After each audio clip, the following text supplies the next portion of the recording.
पवित्र बाइबल जीवन देने वाली पुस्तक हिंदी ऑफिशियल यूट्यूब चैनल में आपका स्वागत है।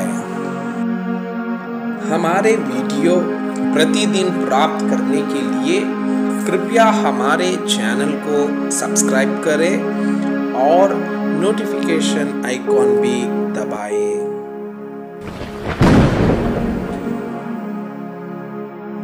आज का पवित्र बाइबल पाठ पहला राजाओं के पुस्तक अध्याय 19। एलिया होरेब पर्वत पर। तब आहाब ने इजेबेल को एलिया के सब काम विस्तार से बताए कि उसने सब नबियों को तलवार से किस प्रकार मार डाला। तब इजेबेल ने एलिया के पास एक दूत के द्वारा कहला भेजा, यदि मैं कल इसी समय तक तेरा प्राण उनका सा ना कर डालूं, तो देवता मेरे साथ वैसा ही वरन उससे भी अधिक करे। यह देख एलिया अपना प्राण लेकर भागा और यहूदा के बेशर्बा को पहुंचकर अपने सेवक को वहीं छोड़ दिया।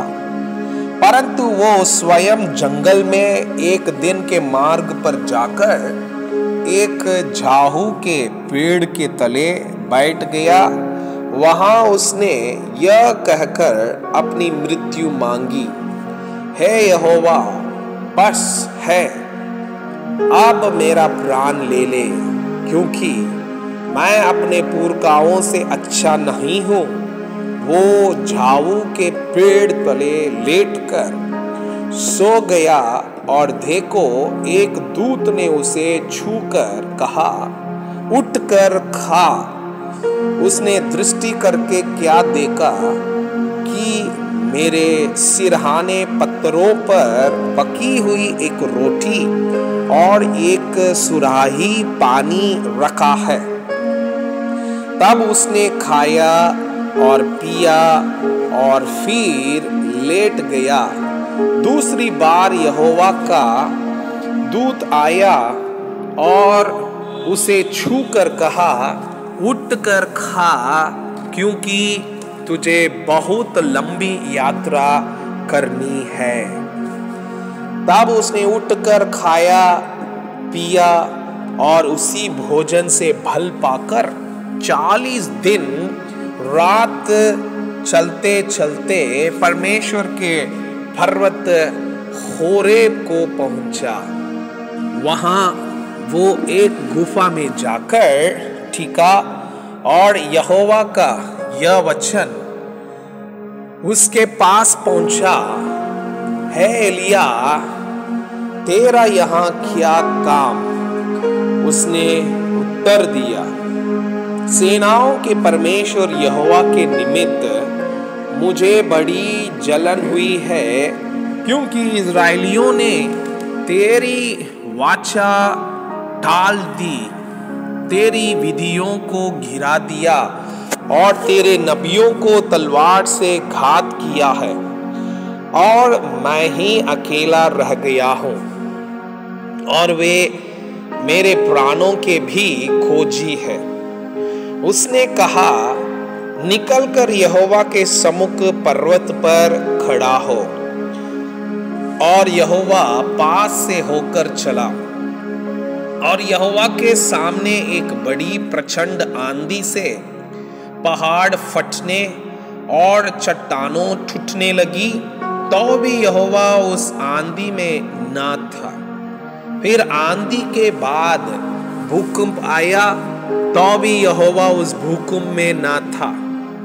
फिर भूकंप के बाद आग दिखाई दी, तो भी यहोवा उस आग में ना था। फिर आग के बाद एक दबा हुआ धीमा शब्द सुनाई दिया। यह सुनते ही एलिया ने अपना मुंह चादर से ढांपा और बाहर जाकर गुफा के द्वार पर खड़ा हुआ। फिर एक शब्द उसे सुनाई दिया, हे एलिया, तेरा यहाँ क्या काम? उसने कहा, मुझे सेनाओं के परमेश्वर यहोवा के निमित्त बड़ी जलन हुई, क्योंकि इस्राएलियों ने तेरी वाचा ठाल दी और तेरी वेदियों को घिरा दिया है और तेरे नबियों को तलवार से घात किया है, और मैं ही अकेला रह गया हूँ और वे मेरे प्राणों के भी खोजी है।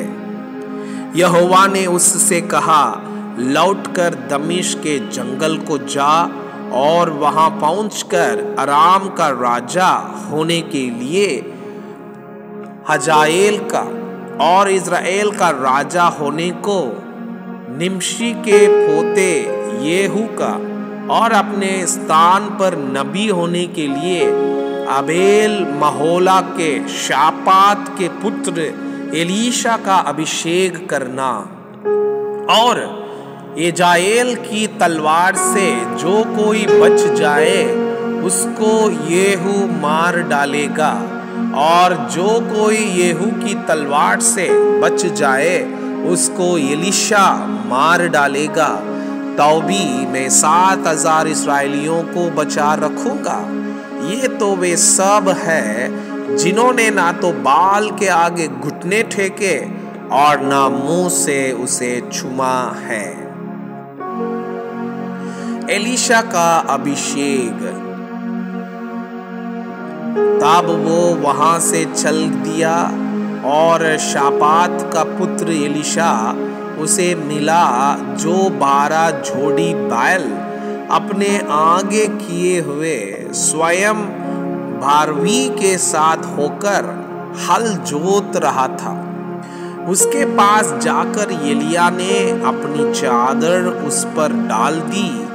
तब वो भाइयों को छोड़कर एलीहा के पीछे दौड़ा और कहने लगा, मुझे अपने माता पिता को चूमने दे, तब मैं तेरे पीछे चलूंगा। उसने कहा, लौट जा, मैंने तुझसे क्या किया है। तब वो उसके पीछे से लौट गया और एक जोड़ी बैल लेकर बलि किए और बैलों का सामान जलाकर उनका मांस पका के अपने लोगों को दे दिया और उन्होंने खाया। तब वो कमर बांधकर एलीहा के पीछे चला और उसकी सेवा टहल करने लगा। मैं आपसे यह अनुरोध करता हूँ कि कृपया आज का बाइबल पाठ को अध्ययन करें और जिन वचनों के द्वारा आप प्रभावित हुए उसे अपने कॉपी में लिखें और आज दिन भर इस वचनों को अपने जीवन में अभ्यास करें। परमेश्वर चाहता है कि आप उनके समान सिद्ध और